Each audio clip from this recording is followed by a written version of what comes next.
Bonsoir à toutes et à tous.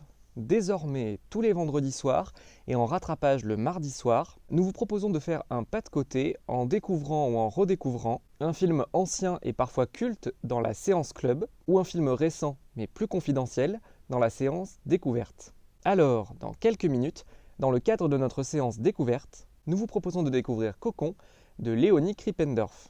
Dans ce film, vous allez voyager, que ce soit dans l'espace, puisque son action se situe à Berlin, mais aussi dans le temps, puisque son histoire se déroule lors de l'été 2018. S'il se déroule dans un passé proche, Cocon se veut universel. Il peut vous parler autant si vous avez 14 ans que si vous avez eu 14 ans. La réalisatrice, Léonie Krippendorf, 37 ans, ne s'en cache pas. Le personnage principal de son film, Nora, 14 ans, est une sorte d'alter ego, mais 20 ans plus tard. Comme son personnage, la réalisatrice a grandi à Berlin, plus précisément à Kreuzberg, un quartier considéré autrefois comme malfamé et qui s'est peu à peu gentrifié. Léonie Krippendorf le dit elle-même, Nora lui ressemble. Je la cite, « Elle se préoccupe toujours des mêmes sujets. Qui suis-je ? Quel est ce monde ? Comment est-ce que je peux m'y positionner ? Et qui est-ce que je veux aimer ?» Mais la grande différence entre la réalisatrice et son personnage principal, entre avoir eu 14 ans en l'an 2000 ou en 2018, c'est l'arrivée des réseaux sociaux et de leur représentation biaisée du monde. Pour ancrer le film dans ce monde numérique contemporain, vous remarquerez peut-être que la scène d'ouverture est filmée en mode portrait, comme sur un téléphone, bien que l'image est un grain qui rappelle la pellicule argentique. Et tout ça pour mieux brouiller les pistes entre adolescence contemporaine et adolescence passée. Au fil de son évolution dans le film, vous verrez que le personnage de Nora se moque peu à peu des injonctions sociales, notamment véhiculées par le réseau social Instagram. Et elle va ainsi peu à peu briser son cocon et prendre son envol.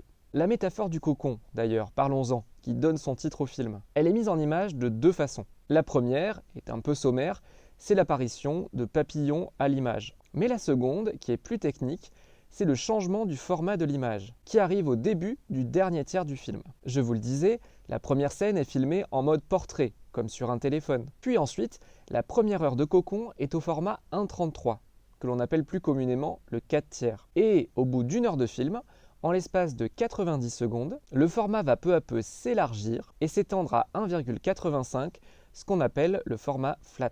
D'ailleurs, en parlant de format d'image, saviez-vous que toutes les salles du Cinéma Rex n'ont pas les mêmes formats d'écran ? Les salles 2, 3 et 5 disposent d'un écran flat, c'est-à-dire que la largeur est égale à 1,85 fois sa hauteur. Et les salles 1, 4 et la salle 6, dans laquelle vous vous trouvez actuellement, dispose d'un écran scope, ce qui veut dire que sa largeur est égale à 2,39 fois sa hauteur. Dans la salle 6, je viens de vous le dire, vous avez un écran scope. C'est-à-dire que par exemple, ne serait-ce que pendant la diffusion de cette pastille vidéo, vous voyez des bandes noires des deux côtés de l'image, puisque la vidéo est au format flat.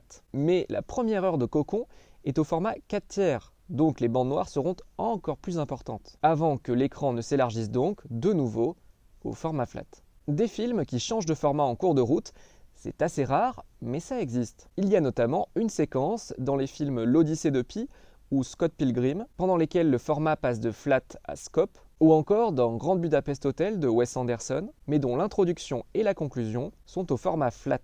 La comparaison la plus parlante que j'ai trouvée concernant le changement de format d'image dans Cocon, c'est celle qui apparaît dans le film Mommy. Le format du film de Xavier Dolan est d'ailleurs très rare. C'est du 1x1, soit un carré parfait. Un format rendu célèbre par le réseau social Instagram, le revoilà, au début de la décennie 2010. Et à 2 reprises dans Mommy, le format va s'élargir jusqu'au format flat, avant de revenir à son format d'origine, le format carré, quelques minutes plus tard. Le jeu sur les formats, ce n'est pas un simple caprice de cinéaste. Il sert la plupart du temps le propos du film. Dans Mommy, si le format écrase les personnages pendant la majeure partie du film, c'est pour symboliser la tension de la relation entre Steve et sa mère. Et si ce format s'élargit à 2 reprises, c'est pour mieux rendre compte des dissipations temporaires de ces tensions. Et dans Cocon, on y revient, le format finit par changer quand Nora sort de son cocon justement. À quelle occasion ?